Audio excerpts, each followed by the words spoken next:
Today we're going to do a short lesson on dexterity.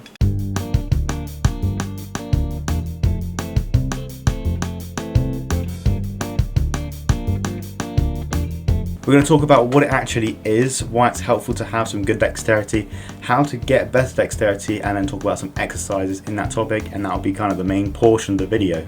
So what is dexterity? Well, all it is finger independence. So that's basically how well can we use each finger separately. For guitarists, we want finger separation or dexterity in our fretting hand. So we want to be able to use one finger independently from the others, which will be fretting other notes, say in chord progressions. We go from one chord to another chord, and maybe that second chord, only one or two fingers change position.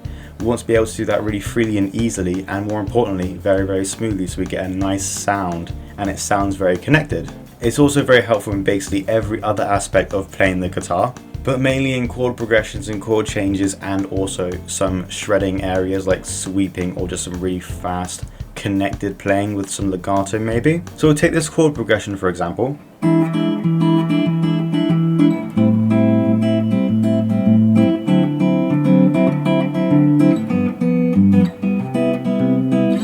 So we have some more mediocre difficulty chords here, but it's not more about the position of the chords or the finger position of the chords and how difficult that is, but it's more the chord changes. So we have, I actually don't know what this chord is called, I forgot it, but then we have an A minor 7, then a D9, and then a G7. I actually did it like this, without the B string involved, which would be a D. Yeah, without the D involved. And then a C major 7. And that's the chord progression. But dexterity is very helpful here, because going from the A minor 7 to the D9, only two fingers are moved, but then the other two fingers are staying planted. So I'm able to move these two fingers freely while keeping these two fingers ringing out. So if you hear, that's a nice sound. So I want to keep these two ringing out, so I keep them planted. So dexterity helps there, and I can go from here and keep other things ringing out like that, thanks to dexterity. So now we're going to move on to how do we get better dexterity, and one of them is simply just play guitar. You will develop dexterity from literally just playing guitar, learning songs, playing songs, solos, exercises. You'll just develop dexterity through sitting down and playing guitar. Easy as that. But maybe we're not where we want to be with our dexterity. Maybe we're still finding some chord changes a little bit difficult. That's where exercises come in, and we can develop dexterity quicker with these exercises. So we have 5 exercises that are my personal favorites, ones I use every week, once or twice a week. But that does mean that I have talked about some of them on my channel before, so if you have seen some dexterity exercises from me, you probably have seen this one before, but do stick around because I'm going to give you guys some tab and go through them in full and explain them fully. So the first one's going to be a very popular one. It's called the spider exercise.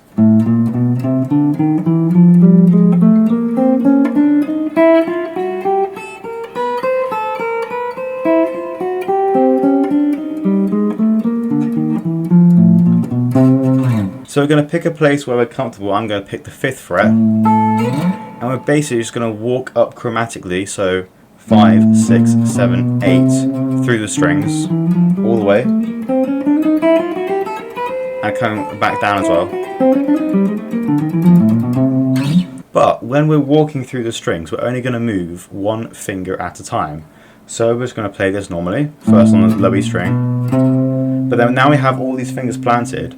We're going to keep, as we go up to the A string, we're going to keep the middle ring and pinky finger planted, and then only move the index finger up to the 5th fret on the A, and do the same.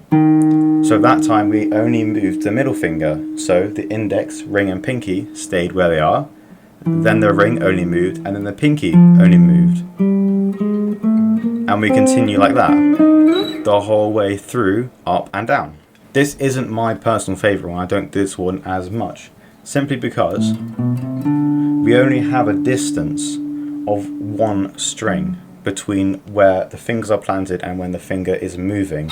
For me, this isn't optimal for gaining dexterity. I found it much easier and much quicker gain of dexterity when I had a more of a distance difference from when, or from where these fingers are planted and the moving finger is going to. And we will go over some exercises that do involve this larger distance, so it will make a little bit more sense what I just said later in the video.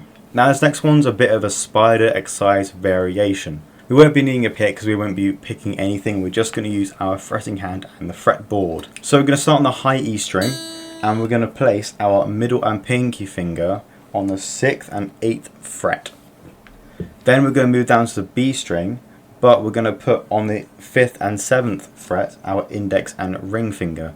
But the catch is, we start here, and as soon as we move to the B string and we change fingers, we're going to immediately, as soon as we touch the fretboard with our index and ring finger, take off our middle and pinky finger, like so, like that. And we're going to continue down the strings like that. So G string, middle and pinky, D string, index, ring, and so on, so forth, until we get to low E string.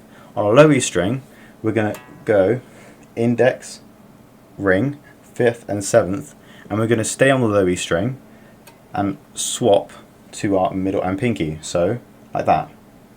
A very, very quick concession with the swapping, and then go back up with the same idea as before. And then we're going to do the same thing on the high E string as we did on low E string to get back to the starting point with our middle and pinky finger. So a full exercise looks like this. You want to do it a little bit slower than every other exercise. You want to really concentrate on being as fast and concise and quick with the swap as possible, like that.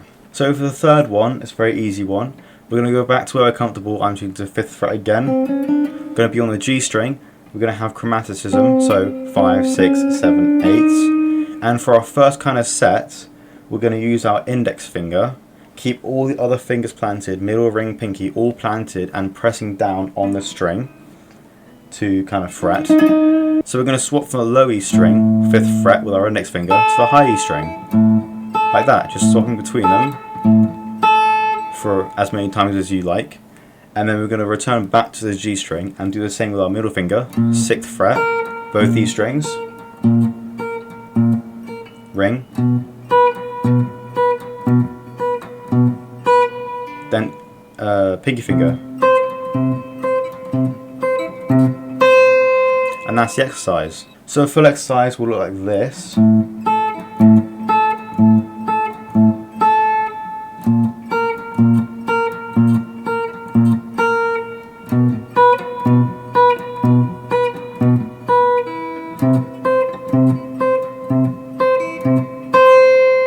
We want to stay slow, not in a rush, so we just want to make sure we're doing it absolutely perfectly the whole time. And the fourth exercise is kind of a similar idea, but kind of the opposite. So we're only going to be planting one finger, and then the other 3 fingers will be doing a scale or running through the strings, like that. And we're only really going to do this with the middle and ring finger being planted. We don't really need to do anything with planting the index or pinky finger. I don't need to, I don't ever really. So I only recommend doing it with the middle and ring finger. So first of all, we're going to keep our middle finger planted on the 6th fret of the G string. And with the other 3 fingers, we're going to go 5, 7, 8 on every string, including the G string.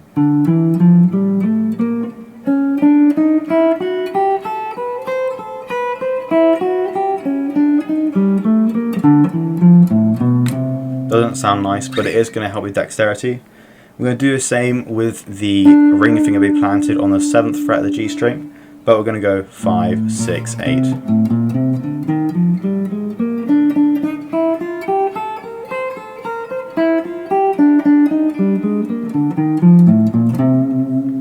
And that's the fourth exercise. And for the last exercise, it's probably the hardest because we're going to have the largest stretch, as will be to do it fully and do the hardest version of the exercise. We're going to be down at the 1st to 4th fret. If you struggle with this, if you struggle with the stretch, you can come up to the 5th or 7th fret if you want to, if you need to. If you're struggling too much, I do recommend just coming up to some higher frets so you can perform the exercise properly and then progress down to the 1st fret. But the exercise will look like this.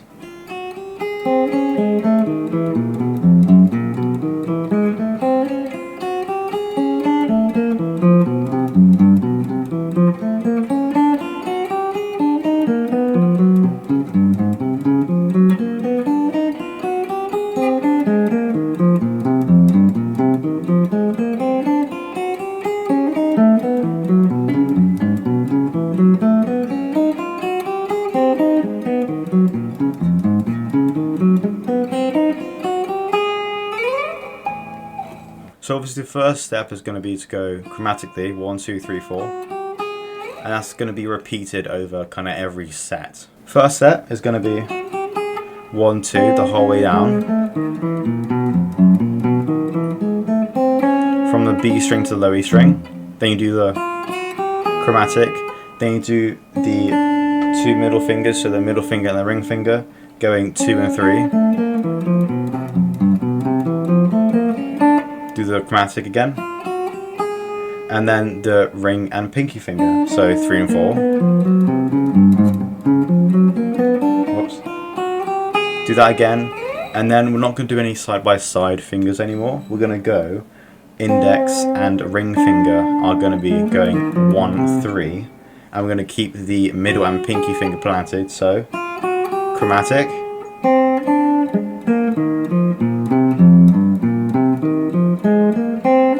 Chromatic again, and then the middle and pinky finger are going to be going 2 and 4 up and down from the B string to the E string, chromatic, and then the last set we're going to do is we're going to be keeping the middle and index finger planted, and we're going to be going 1, 4 with the index and pinky finger.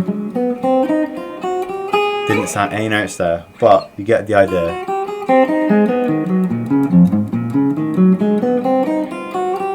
And you finish with the chromatic. Probably noticed there was no tablature for that one, and that's because this one doesn't really fit into any nice or easy timings and sheet music or tablature. It's a weird timing, so I just explained it. That's why there's no tablature. And again, if you struggle with the stretch down here, then just move up to the 5th or 7th fret. It's so much easier up here, and just really focus and make sure you are doing the exercise properly so that you can progress very, very nicely. But that was a full lesson on dexterity. If you enjoyed this video and found it helpful, give it a like, subscribe if you're new, and turn on the notification bell so you don't miss on an upload, and I will see you in the next one.